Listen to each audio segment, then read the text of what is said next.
समाचार देख रहे हैं आप, आपके साथ मैं हूं चांदनी वर्मा। बुलेटिन की शुरुआत करेंगे इस वक्त की बड़ी खबर के साथ, जो कि देहरादून से आ रही है। आज सुबह 11 बजे त्रिवेंद्र कैबिनेट की अहम बैठक होने वाली है। सचिवालय के विश्वकर्मा भवन में ये बैठक होगी। बैठक में कई अहम प्रस्ताव पर मुहर लग सकती है। नर्सिंग स्टाफ के 1000 पदों पर भर्ती को लेकर चर्चा जो है वो संभव है यहाँ पर। तो बड़ी खबर इस वक्त की, क्योंकि आज कैबिनेट की जो अहम बैठक है इसमें तमाम ऐसे मुद्दे हैं जिनको लेकर चर्चा भी की जाएगी और कई प्रस्ताव पर मुहर लग सकती है। नर्सिंग स्टाफ के 1000 पदों पर भर्ती को लेकर चर्चा संभव है। तो आज सुबह 11 बजे त्रिवेंद्र कैबिनेट की अहम बैठक है, जो कि सचिवालय के विश्वकर्मा भवन में ये बैठक होगी। तो ये जो बैठक है बेहद ही महत्वपूर्ण बैठक है। इस बैठक के दौरान ही नर्सिंग स्टाफ के 1000 पदों पर भर्ती को लेकर चर्चा यहां पर संभव है, क्योंकि बैठक जो है वो बेहद ही महत्वपूर्ण बैठक है, क्योंकि इस बैठक के दौरान तमाम ऐसे मुद्दे हैं जिनको लेकर चर्चा भी की जाएगी। कई प्रस्तावों पर मुहर भी लग सकती है। वो कौन से प्रस्ताव हैं जिस पर मुहर लगेगी, अपने सहयोगी से जानेंगे इस बात को। लेकिन जो बैठक है 11 बजे वो बेहद ही महत्वपूर्ण बैठक है। त्रिवेंद्र कैबिनेट की बैठक है। तमाम जो बड़े लीडर हैं वो इस बैठक में मौजूद रहेंगे।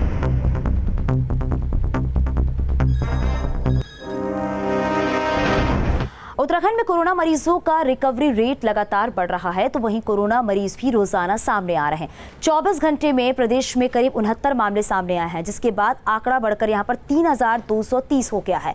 वहीं प्रदेश में अभी एक्टिव केस जो है वो 538 है और 2621 मरीज अभी तक ठीक होकर डिस्चार्ज हो चुके हैं। इसके अलावा कोरोना से 48 लोगों की मौत भी हो चुकी है। उत्तराखंड में कोरोना मरीजों का जो रिकवरी रेट है करीबन यहाँ पर 81% से ज्यादा है। वहीं कोरोना मरीजों का जो डबलिंग रेट है वो 53 दिन से ज्यादा है।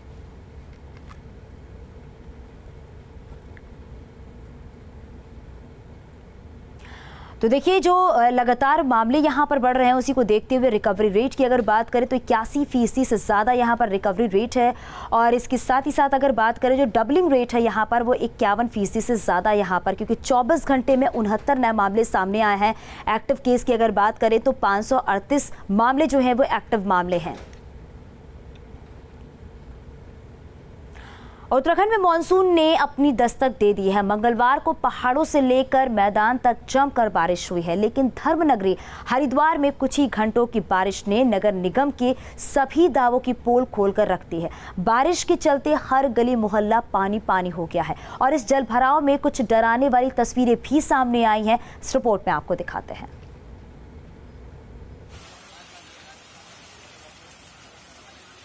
हरिद्वार में हुई चंद घंटों की बारिश ने जहां एक तरफ पूरे शहर को पानी पानी कर दिया, तो वहीं कई तस्वीरें ऐसी भी सामने आईं जो काफी खौफनाक थीं। हरिद्वार के ज्वालापुर बाजार में पानी ही पानी नजर आने लगा और पानी का बहाव इतनी तेज था कि जो भी इसके रास्ते में आया उसको बहा ले गया। आप तस्वीरों में देख सकते हैं कि एक दिव्यांग बुजुर्ग अपनी बैसाखी के साथ इस पानी में फंस गया और देखते ही देखते वहां खड़ी बाइक भी पानी में बहने लगी।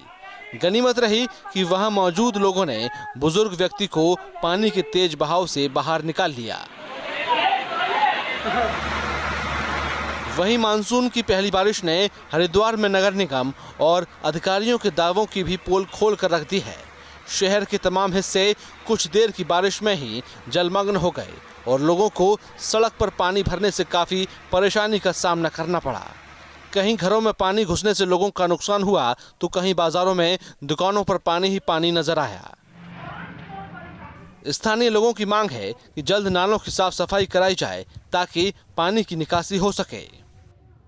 ये मानसून की पहली बारिश है और इस पे अभी तक भी जो है कृष्णा नगर में पहले से पानी भरता आ रहा है। इस पे कोई ऐसा प्रोजेक्ट नहीं बनाया गया कि जो हाईवे से पानी आता है उसको रोकने, हाईवे पे ही रोक के सीधा निकाल दिया जाए।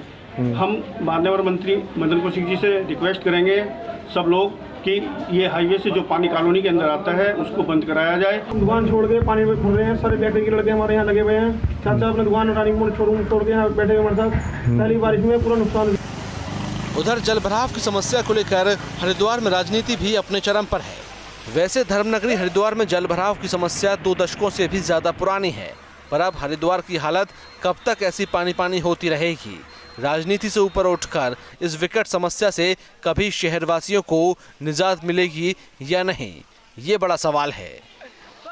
हरिद्वार से आशु शर्मा, न्यूज़ स्टेट। चमोली में भी मानसून ने दस्तक दे दी है। पिछले 3-4 दिनों से लगातार चमोली जिले में बारिश हो रही है। बारिश से लोगों को राहत जरूर मिली है और मौसम भी सुहाना हो गया है, लेकिन बद्रीनाथ राष्ट्रीय राजमार्ग बारिश की वजह से बार बार बाधित हो रहा है, जिसकी वजह से बद्रीनाथ धाम जाने वाले तीर्थ यात्रियों को काफी दिक्कतों का सामना करना पड़ रहा है। लेकिन आने वाले समय में ये बारिश लोगों के लिए और मुश्किलें पैदा कर सकती है, क्योंकि पहाड़ों में मौसम विभाग ने अभी 1 हफ्ते और अच्छी बारिश होने की संभावना जताई है।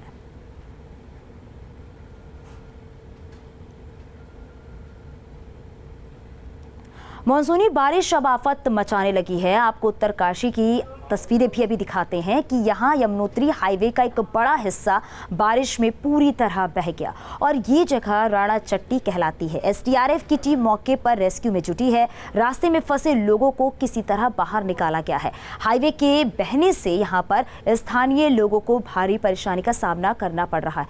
ये हालात बारिश की वजह से झज्जर गदेरा उफान पर आ जाने की वजह से हुए हैं।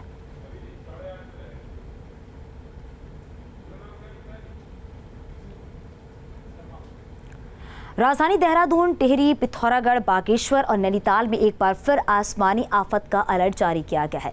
मौसम विभाग के मुताबिक अगले 24 घंटों में इन जिलों में भारी बारिश हो सकती है। इसके अलावा प्रदेश के दूसरे जिलों में हल्की से सामान्य बारिश का अनुमान जताया गया है। वहीं मौसम विभाग के मुताबिक 1-2 दिन की राहत के बाद प्रदेश में फिर जोरदार बारिश होगी। प्रदेश में ठीक बारिश चल रही है। कुमाऊं क्षेत्र में दिन से ही बारिश चल रही है और गढ़वाल क्षेत्र में भी अब इवनिंग आफ्टरनून से ये शुरुआत हो रखी है। तो मैं ये कहूँगा कि आज अच्छी बारिश जो है प्रदेश भर में वो मिलने वाली है। हल्की से मध्यम ज़्यादातर जगहों में है और साथ में जो भारी बारिश है उसमें देहरादून, उत्तरकाशी, टिहरी और इसी तरह आप देखेंगे कुमाऊं क्षेत्र में जो भारी बारिश है वो आपको नैनीताल और पिथौरागढ़ डिस्ट्रिक्ट जो है इनमें अच्छी संभावना है कि आज जो है भारी बारिश भी वहाँ पर मिलेगी। पौड़ी जिले की तमाम सड़कें मानसूनी बारिश से बार बार प्रभावित होने लगी हैं और बारिश के कारण सड़कों पर हो रहे लैंडस्लाइड से सड़कें बार बार बाधित हो रही हैं, जिससे इस मानसूनी दौर में कई गांवों का संपर्क भी मुख्यालय से कट गया है। बीती रात हुई बारिश से जिले में यहां पर 10 गांव की सड़कें अभी बाधित है। बारिश से बार बार कोई ना कोई मार्ग अवरुद्ध हो रहे हैं। ऐसे दौर में मानसून सीजन से निपटने के लिए उन संवेदनशील क्षेत्रों में लोक निर्माण विभाग ने मार्गों को खोलने का प्रयास तेज कर दिया है।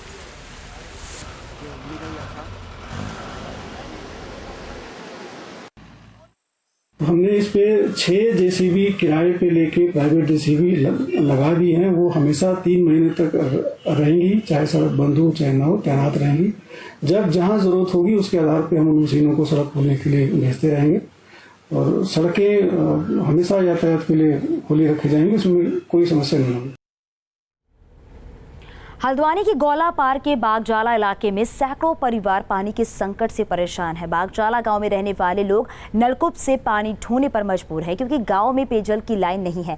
1-2 बार पेयजल लाइन का सर्वे भी हुआ है, लेकिन अभी तक कुछ नहीं किया गया, जिसके चलते ग्रामीणों की पानी की वजह से काफी जद्दोजहद करनी पड़ती है। आप तस्वीरों में देख सकते हैं कि पानी के लिए किस कदर ग्रामीण मशक्कत करते हैं, लेकिन जिम्मेदारों को कोई फर्क नहीं पड़ता।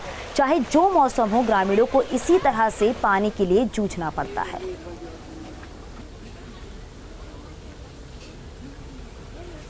बहुत ही परेशानी है, बहुत ही ज़्यादा दिक्कत है। बरसातों में इतना पानी भर जाता है, फिर भी हमको ऐसे ही भरना पड़ता है। जिस दिन नहीं आता है तो 1-1 हफ्ता हो जाता है पानी के लिए। काफ़ी दूर जाना पड़ता है, नहर है उधर, दूसरी ट्यूबवेल पे जाना पड़ता है। कितनी देर चलता है पानी? ये आधे घंटा मतलब इतना चलता है, बाकी नहीं, ज़्यादा नहीं चलता है।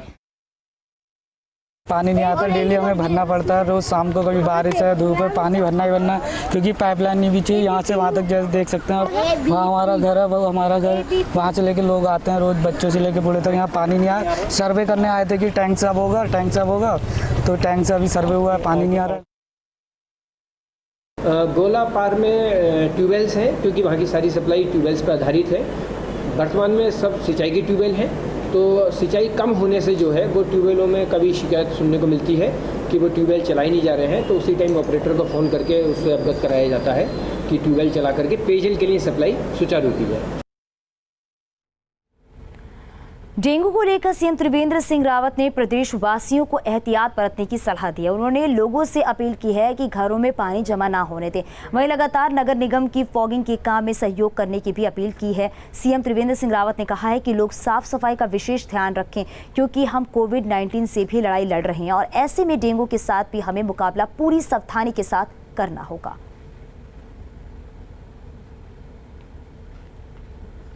चीन और नेपाल सीमा की सुरक्षा को लेकर सीएम त्रिवेंद्र सिंह रावत ने मंगलवार को सीएम आवास में अधिकारियों के साथ बैठक ली, जिसमें पुलिस प्रशासन और सड़क से जुड़े अधिकारियों ने भाग लिया। सीमांत क्षेत्रों के गांव की स्थिति और मानसून के दौरान सड़कों के हालात पर चर्चा की गई। देखिए, हमारी ये रूटीन बैठकें होती रहती हैं और क्योंकि अब बरसात शुरू हो गया है तो हमारी जो अन्य एजेंसियां हैं, जो सरकारी हमारी, चाहे लोक निर्माण विभाग हो या NH हो, उसके अलावा भी जो भारत सरकार की एजेंसी वो काम करती हैं, तो उनके साथ सीमांत सड़कों के लेकर चर्चा हुई। तो उत्तराखंड के पर्यटन मंत्री सतपाल महाराज कोरोना की जंग जीत कर वापस काम पर लौट आए हैं। सतपाल महाराज और उनका पूरा परिवार कोरोना पॉजिटिव होने के बाद से करीब 15 दिन अस्पताल में एडमिट रहा। ठीक होने के बाद सतपाल महाराज ने कहा कि वो चीन के राष्ट्रपति शी जिनपिंग को रामायण पुस्तक भेजेंगे। सतपाल महाराज का कहना है कि चीन के राष्ट्रपति को रामायण का अध्ययन करना चाहिए और ये भी समझना चाहिए कि किस तरह बुराई पर सत्य की जीत होती है। अपनी विस्तारवादी नीति के चलते चीन लगातार अतिक्रमण करता जा रहा है। चीन को समझना चाहिए कि रावण भले ही कितना भी शक्तिशाली रहा हो, लेकिन वनवासी राम ने उसे मारकर असत्य पर सत्य की जीत का परचम लहराया था। उत्तराखंड के पर्यटन मंत्री सतपाल महाराज कोरोना फाइटर हैं, क्योंकि आप कोविड पॉजिटिव हुए थे, लेकिन आप सारे नियमों का पालन करते हुए अब आप कोरोना की जंग जीत चुके हैं। मेरे साथ सतपाल महाराज हैं, पर्यटन मंत्री। महाराज जी, पहले तो आपको बहुत बहुत शुभकामनाएं। आप कोरोना की ये पूरी जंग जीत के आप लौटे हैं। एक छोटा सा अनुभव मैं आपसे पूछना चाहूंगा, किस तरह की दिक्कतें रही और वो लोग जो नर्वस हो जा रहे हैं उनके लिए मैसेज। बहुत बहुत धन्यवाद। ये लोगों की प्रार्थनाएं रही, लोगों ने जगह जगह यज्ञ किए, नेपाल में, भारत के कोने में, मेरे क्षेत्र के अंदर, और उसी का ये परिणाम है, एक पॉजिटिव थिंकिंग का परिणाम है कि हम लोग जल्दी स्वस्थ होकर आपके बीच में आ गए। मैं समझता हूँ लोगों को हतोत्साहित नहीं होना चाहिए। उनके सामने मैं जीता जागता उदाहरण हूँ कि कोरोना को हरा करके आपके बीच में सेवा कर रहा हूँ। और निश्चित रूप में हमें उन लोगों को प्रताड़ित भी नहीं करना चाहिए, क्योंकि ये बीमारी किसी को भी हो सकती है। आज दुनिया भर में ये बीमारी हो रही है, केवल मात्र महाराज को हो गई, पुतिन को ये बीमारी हुई, और उसके बाद जो है ब्रिटेन के प्राइम मिनिस्टर को हुई, कई राष्ट्राध्यक्षों को ये बीमारी हो रही है और इसका इलाज भी हो रहा है। इलाज की प्रतीक्षा करें और ठीक होकर के आएं। सर, आपके हाथ में रामायण है, चीन के मुद्दे पे भी आप कुछ बात करना चाह रहे हैं। ये रामायण का आज हम किस तात्पर्य में? ये रामायण मैं शी जिनपिंग को भेज रहा हूं, जो चीन के जो हमारे प्रेसिडेंट हैं उनको भेज रहा हूं, और मेरा ये आग्रह है उनसे कि इसका अध्ययन करें, क्योंकि इसमें रावण के बारे में कहा गया है कि रावण के 10 सिर थे। मान लिया जाता है कि 10 सिर होने का मतलब 10 गुना वो सोचता था, 10 गुना बल था, उसको दशानन कहा जाता था। तो मेरा यही कहना है कि आदमी कितना भी प्रतिभाशाली, शक्तिशाली हो जाए, पर उसका अंत होता है। आज वुहान से कोरोना का वायरस फैल करके सारी दुनिया को संक्रमित कर रहा है। गांव-गांव में लोग पीड़ित हो रहे हैं। काश वो उन लोगों की मदद करते और अपने डिफेंस बजट को ना बढ़ाते। आज जगह जगह, चाहे फिलीपींस हो, चाहे व्लादिवोस्टॉक हो, चाहे भारत की सीमा हो, वहां पर वो कब्जे करने में लगे हुए हैं। तो मेरा यही आग्रह है उनसे कि रामायण का अध्ययन करें, तो उन्हें पता चल जाएगा कि रावण का अंत कैसे हुआ था। सर, आपको लगता है कि चीन इन बातों को मानेगा? क्योंकि विस्तारवाद की जो बात आपने की है और चीन इसी तरीके का काम कर रहा है। चीन ने अध्ययन करवाया, ये उनका अध्ययन था कि बड़ी बड़ी सभ्यताएं किस प्रकार से उनका पतन हुआ, तो इस प्रकार का अध्ययन उनका रहा है, और मैं समझता हूं उस अध्ययन के अंदर रामायण का भी स्थान होना चाहिए। इसलिए मैं उनको उनके अध्ययन के लिए रामायण भेज रहा हूं। न्यूज नेशन से बात करने के लिए धन्यवाद। धन्यवाद जी। आध्यात्म गुरु और उत्तराखंड के पर्यटन मंत्री सतपाल महाराज का कहना है कि शी जिनपिंग को रामायण का अध्ययन करना चाहिए और ये समझना चाहिए सिर्फ विस्तारवाद से देश की प्रगति नहीं होगी, देश की प्रगति होगी लोगों की रक्षा करके। वीडियो जर्नलिस्ट सोनी कुमार के साथ Surendra Dasila, news state, Dehradun. Break के बाद अब बात करें केदारनाथ धाम में अब श्रद्धालुओं की संख्या में बढ़ोतरी हो रही है। लॉकडाउन के दौरान भी भक्त दिव्य आरती के दर्शन कर रहे हैं। अब तक यहां पर 700 से ज्यादा यात्री बाबा के दरबार में पहुंच गए हैं और 6000 ई पास जारी किए गए हैं। आपको बता दें कि केदारनाथ धाम में हर दिन बारिश हो रही है, इसके बावजूद भारी संख्या में श्रद्धालु आरती में भाग ले रहे हैं।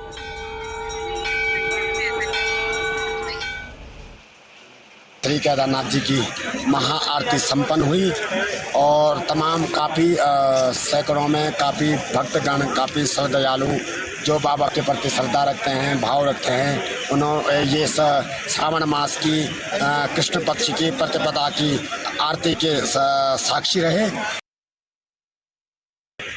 जिस भी भक्त ने दर्शन किया है, सभी की मनोकामनाएं शंकर भगवान पूर्ण करते हैं। आज का जो ये दिन है बहुत शुभ दिन है और आप देख रहे हैं यहाँ पर कोरोना महामारी को चलते हुए यहाँ पर एकदम सोनापन है। लेकिन एक समय ये था जब यहाँ पर हजारों की संख्या में यात्री रहते थे, लेकिन इस महामारी की वजह से यात्रा बिल्कुल कम है। केदारनाथ धाम में गाय के शुद्ध दूध से बाबा केदार का अभिषेक किया जा रहा है। सावन महीने में बाबा केदार के दूधाभिषेक के लिए यहां तीर्थ पुरोहित विनोद शुक्ला ने अनोखी पहल की है। अब यहां बाबा के भक्त गाय पालन कर रहे हैं ताकि गाय के दूध से सावन जैसे पवित्र महीने में बाबा केदार का दुग्धाभिषेक हो सके।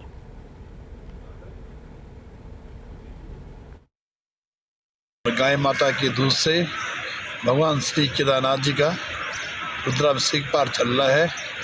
प्रतिदिन यहाँ पर 11.25 किलो दूध से बाबा का महारुद्राभिषेक पार चलता है और आज आप लोग यहाँ पर देख रहे हैं 11,750 फीट की ऊंचाई में गो पालन करना, ये भगवान केदारेश्वर की अति कृपा है। चमोली में रिहायशी इलाके में जंगली भालू की दहशत छाई हुई है। जोशीमठ के परसारी वॉच में दिन के उजाले में भालुओं की चहलकदमी ने लोगों को डरा दिया है। ये भालू जंगल से निकलकर गांव के आसपास मंडरा रहा है और इतना ही नहीं, ये खेतों में लगी फसल को भी नुकसान पहुंचा रहा है।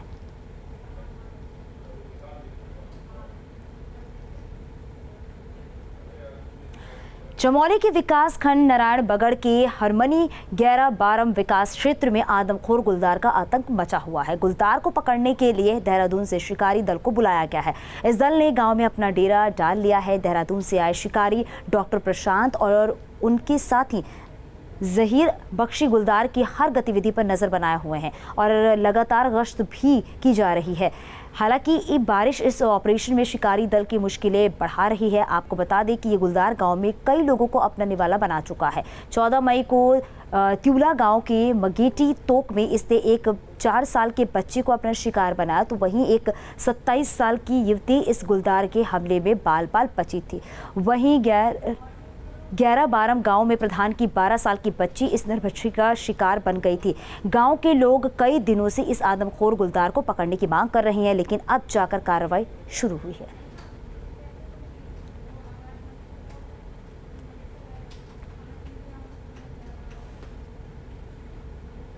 अल्मोड़ा के उडल गांव में गुलदार का कहर बढ़ता ही जा रहा है। गुलदार ने गांव के 2.5 साल के मासूम को अपना निवाला बना डाला है। मासूम का शव जो है जंगल से बरामद किया गया है और इस घटना की वजह से ग्रामीण काफ़ी गुस्से में हैं। बताया जा रहा है कि शाम के समय बच्चे की मां अपनी 2.5 साल के बच्चे को गोद में लेकर बरामदे में बैठी थी, तभी गुलदार ने हमला कर दिया। बच्चे की मां जब तक कुछ समझ पाती, गुलदार बच्चे को लेकर भाग गया। उसके बाद गाँव वालों की मदद से बच्चे की तलाश शुरू की गई तो घर से करीब 200 मीटर की दूरी पर जंगल में बच्चे का शव मिला। इस घटना के बाद से गांव वाले काफी गुस्से में हैं।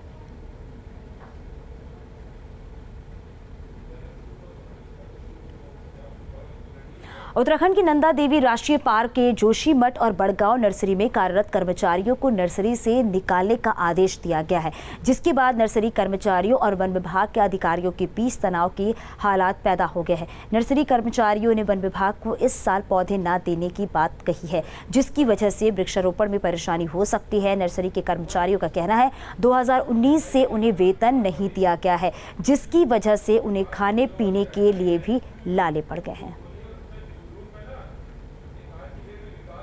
हम पिछले 5 साल से कार्यरत हूँ मैं यहाँ, मेरे से पहले के यहाँ कहीं 20 साल से 22 साल से कार्यरत हैं।